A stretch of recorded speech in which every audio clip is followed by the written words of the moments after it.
Everyone, আজ day 77। সকালবেলা ঘুম থেকে উঠলাম, ওঠার পর চা টিফিন খেলাম, খাওয়ার পর আমার মাছগুলোকে দিয়ে দিলাম খাওয়ান। তো তারপর গেলাম কাগজপত্র নিয়ে একটু হাসপাতালে।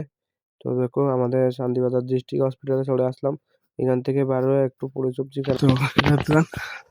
হাসপাতালটা একদম ঠান্ডা ঠান্ডা, পুরো কুয়াশা, ওখানে কুয়াশা। এখন 1টা বাজে, এখনো কুয়াশা। আমি একটু গিয়েছিলাম হসপিটালে কাজের জন্য, তো আপনাদেরকেও দেখাচ্ছি আমাদের ভিউ। তার মধ্যে স্নান করে না অনেকে, দেখো, আর আমি স্নান করে চলে এসেছি। ঠান্ডা, অনেক ঠান্ডা আমাদের এখানে। আজকে সারাদিন তো রোদ্রে উঠেনি। আজকে জিমে যাইনি, এখন দুপুরে ঘুম থেকে উঠেছি। তো এখন যাচ্ছি টিউশনি পড়ানোর জন্য। আজকে সকালবেলা টিউশনি পড়াইনি, তাই এখন যাব। তো দেখো, তো টিউশন পড়ে চলে আসলাম বাড়িতে। তো আমার এরকম ভিডিও দেখার জন্য লাইক এন্ড সাবস্ক্রাইব করে দেবেন। Bye bye.